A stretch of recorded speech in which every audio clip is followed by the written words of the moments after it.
Trichy Panjappur new bus stand உண்மையிலே வேறு லெவலில் இருக்குங்க. ஃபுல்லாக ஏசி, ரொம்ப பெருசாக பயங்கரமாக இருக்குது. உண்மையிலேயே ரொம்ப பயங்கரம்.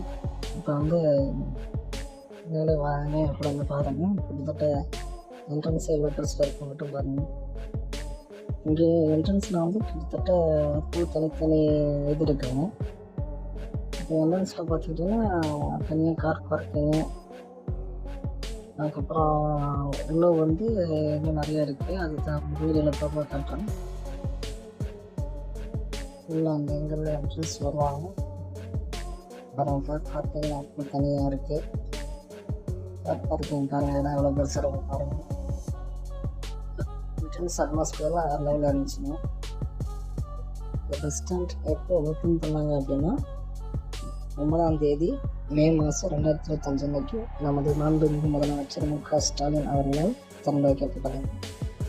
இது மக்களோட பயன்பாட்டுன்னு சொல்லி இருந்தது அப்படின்னு பார்த்தீங்க அப்படின்னா, அதாவது முழுமையாக மக்கள் பயன்பாட்டுக்கு வந்தது அப்படின்னு பார்த்தீங்க அப்படின்னா 16ஆம் தேதி ஜூலை 2025 அன்னைக்கு மக்களோட பயன்பாட்டுக்கு முழுமையாக வந்தது. இப்போ நீங்கள் பார்க்குறது வந்து 3D பிரிண்ட்டு, இல்லை அந்த பஸ் ஸ்டாண்டோட ப்ளூ பிரிண்ட் அப்படின்னு சொல்லலாம். அந்த கத்தி படத்தில் கூட விஜய் பார்க்கணும் அந்த மாதிரியான ஒன்று. இப்போ இதில் வந்துட்டு இதில் என்ன சொல்லியிருக்காங்க அப்படின்னா, இந்த எப்போ ஆரம்பித்தாங்க, பூமி பூஜை போட்டது, அப்புறம் அது என்னென்ன ப்ராசஸ் ஆரம்பிச்சு, கட்டட வேலை எப்படி பண்ணணும், அதெல்லாம் அந்த ஃபோட்டோவில் எல்லாம் டீட்டெயிலாக போட்டிருந்தாங்க. அதெல்லாம் பார்க்கும்போது கொஞ்சம் நல்லாவே இருந்துச்சு. இங்கே உள்ள பஸ்ஸஸ்லாம் எவ்வளோ நடை போகுது அப்படிங்கிறத பற்றி சொல்லியிருக்காங்க. அதாவது திருச்சி லோக்கல் போகக்கூடிய நடைகள்னு பார்த்தீங்க அப்படின்னா 496 நடை போதாமாங்க. அதே மாதிரி சென்னை மார்க்கமாக, பெங்களூர் மார்க்கமாக, மதுரை மார்க்கமாக, தஞ்சாவூர் மார்க்கமாக, பட்டுக்கோட்டை மார்க்கமாக, தோகைமலை மார்க்கமாக, இந்த மாதிரி போகக்கூடிய, அதாவது தனியார் பேருந்துகளும் சரி அரசு பேருந்துகளும் சரி கலந்து கிட்டத்தட்ட 2817 நடைகள் போதாமாங்க. இங்கே கிரவுண்ட் ஃப்ளோரில் வந்து உடனே ஃபுல் ஏசிங்க, பயங்கர கூலிங்காக இருந்துச்சு. அப்புறம் இங்கே வந்து மக்கள் பணம் எடுக்கிறதுக்கு ஏடிஎம் மிஷின்ஸ்லாம் இருக்குது. அப்படியே மேலே ஃபஸ்ட் ஃப்ளோர் வந்தீங்க அப்படின்னா இங்கே வந்து அந்தந்த ஊருக்கு தனித்தனியாக போர்டெலாம் வச்சு கரெக்டாக அந்தந்த பிளாட்ஃபார்மில் லோக்கல் பஸ்லாம் நின்றுட்டுருக்குங்க. இங்கே வந்து தான் நின்றுட்டு இருந்துச்சு. இதை பார்த்தீங்கன்னா அது தெரியும் அவங்களுக்கு. இடம் பாருங்கள் எவ்வளோ பெருசாக இருந்துச்சுன்னா, உண்மையிலே ரொம்ப பெருசாக இருக்குங்க, பயங்கரமாக இருந்துச்சு.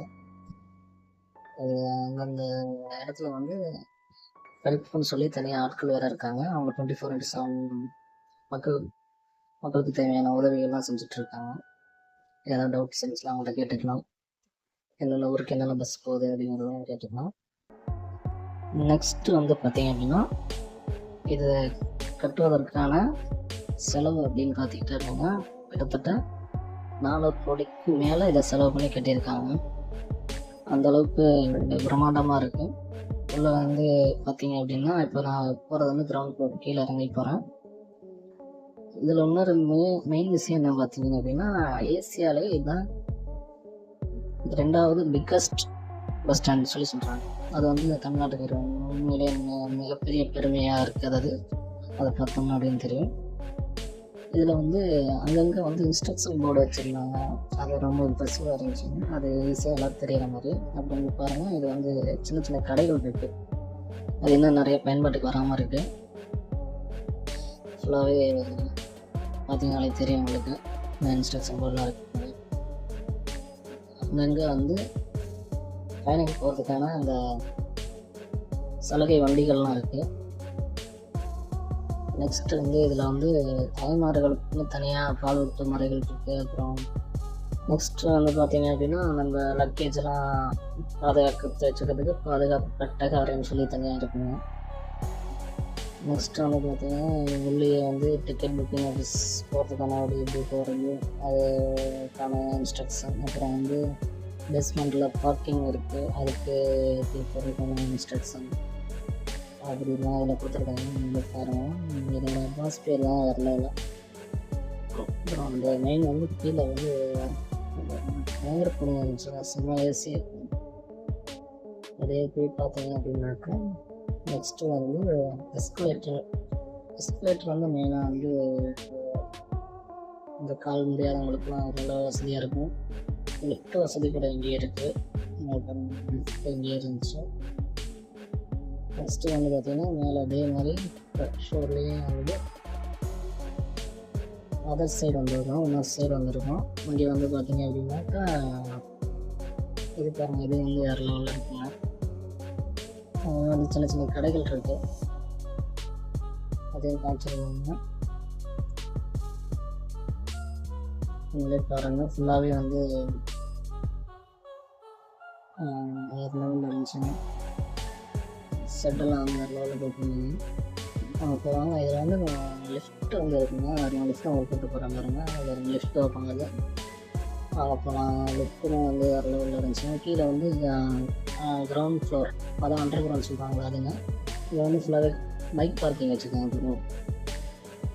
வேறு லெவலுங்க. கீழே வந்து ஃபுல்லாகவே பைக் பார்க்கிங், வெளியே பார்த்தீங்கன்னா கார் பார்க்கிங் இருந்துச்சு. இங்கே எஸ்கலேட்டரில் பாருங்கள், நம்ம பாட்டுக்கு ஜாலியாக போயிட்டு வரலாங்க.